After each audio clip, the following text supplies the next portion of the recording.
नमस्कार मित्रों, ध्यान के वीडियो में हमने देखा था कि किस तरह से हमारे मस्तिष्क पर लगातार सूचनाओं की वर्षा होती रहती है हमारी इंद्रियों या सेंसेस के द्वारा। हमारी इंद्रियों की क्षमता सीमित है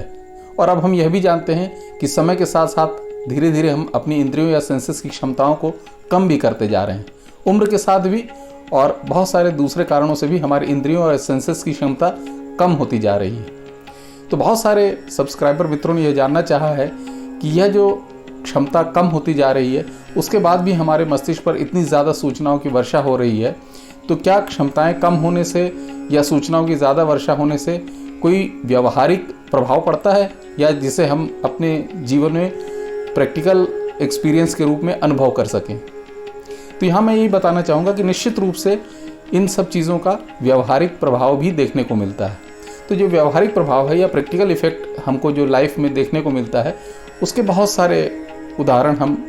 आज अपने जीवन में दिनचर्या में उपयोग कर रहे हैं, परंतु हमारा कभी उस ओर ध्यान ही नहीं जाता है। हम जानते हैं कि हमारी इंद्रियां मुख्य रूप से जो हम 5 इंद्रियों के द्वारा कार्य करते हैं, देखने से, सूंघने से, सुनने से, चखने से और स्पर्श से, तो इन सब इंद्रियों की क्षमताएं भी हमारी धीरे धीरे कम होती जा रही हैं और सामान्य मनुष्यों में भी सब मनुष्यों की इंद्रियों की क्षमता एक जैसी नहीं होती है। तो जो सबसे पहले अगर हम बात करें तो जो देखने की क्षमता है, हम पुराने वीडियोस में देख चुके हैं कि हमारी देखने की क्षमता भी सीमित है और समय के साथ उसमें भी परिवर्तन आते हैं। यदि आप उन वीडियोस को देखना चाहें तो मैं लिंक ऊपर आई बटन में एवं नीचे डिस्क्रिप्शन बॉक्स में भी दे दूंगा, जहां पर क्लिक करके आप उसे देख सकते हैं। तो हम बात कर रहे थे देखने की, तो जो देखने की क्षमता है वो भी हमारी अन्य जानवरों की तुलना में तो कम है ही, और इसके साथ ही साथ बहुत सारे मनुष्यों में भी, विशेषकर महिलाओं में ऐसा देखा गया है कि उनकी देखने की क्षमता, रंगों को पहचानने की क्षमता हमसे ज़्यादा होती है, क्योंकि मनुष्यों का विज़न है जो वो ट्राइक्रोमेटिक विज़न होता है। इसका अर्थ यह है कि एक सामान्य मनुष्य जो पुरुष है वह करीब 10 लाख रंगों में अंतर कर सकता है,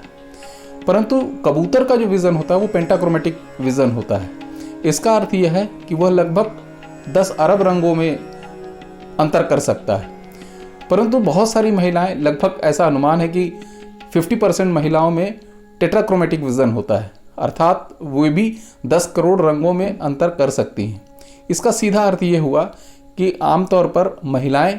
हम पुरुषों से ज़्यादा बेहतर रंगों की समझ रखती हैं एवं पहचान कर सकती हैं। तो एक व्यावहारिक जो प्रभाव है वो तो यही हो सकता है कि अब आगे से रंगों के लिए अपनी पत्नी के साथ बहस न करें, क्योंकि उनकी रंगों की समझ आपसे बेहतर ही होगी। और दूसरा एक साधारण उदाहरण मैं बताना चाहूँगा कि जैसे जब हम कोई वीडियोस बनाते हैं या हमारे पास जो डिवाइसेस हैं, कैमराज हैं या मोबाइल है, उनसे जब हम वीडियो की रिकॉर्डिंग करते हैं और अगर हम उनको अपलोड करना चाहते हैं या जब वीडियो को हम रेंडर करते हैं बनाने के बाद,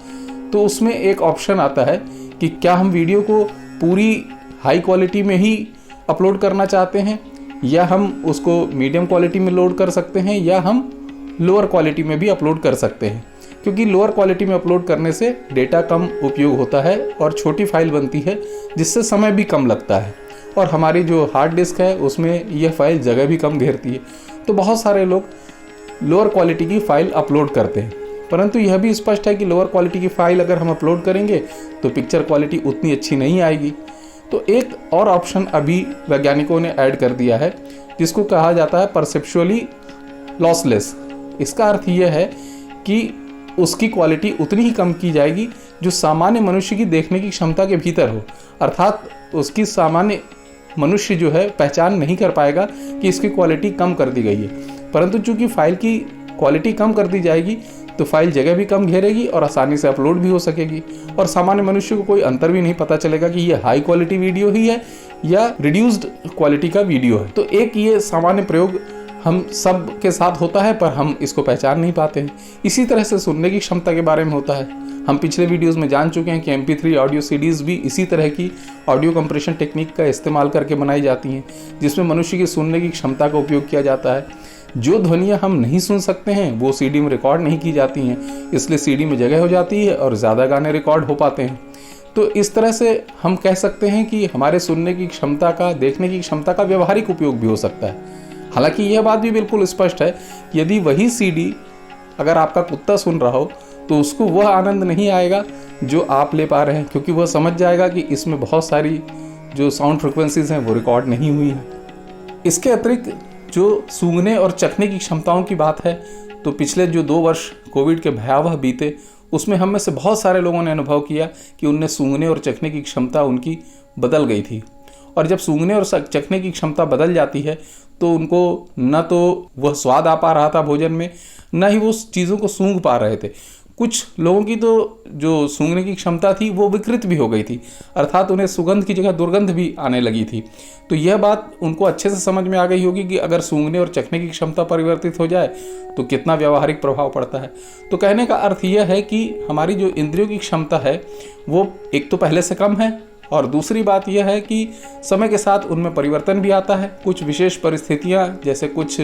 मादक पदार्थ या कुछ रोग उनमें भी परिवर्तन डाल सकते हैं। तो ये सुनने और देखने चखने सभी क्षमताओं में जो परिवर्तन आता है उससे हमारी जो दुनिया को देखने का, जगत को अनुभव करने का जो एक्सपीरियंस है वो पूरी तरह से बदल जाता है। तो हमें इतना विनम्र तो होना ही चाहिए कि हम जिस दुनिया को देख रहे हैं, जिस जगत का अनुभव कर पा रहे हैं, यह सिर्फ हमारी इंद्रियों की क्षमताओं के भीतर की ही बात है। और इंद्रियों की क्षमता जरा सा ही परिवर्तित होते ही हमारे सारे अनुभव बिल्कुल बदल सकते हैं। आशा है ये वीडियो आपको अच्छा लगा होगा। यदि यह वीडियो अच्छा लगा हो तो कृपया इसे लाइक करें एवं चैनल को सब्सक्राइब करें। अपने अन्य मित्रों के साथ भी इस वीडियो को शेयर करें, जिससे कि हम इस तरह की रोचक जानकारी उन तक भी पहुंचा सकें। धन्यवाद।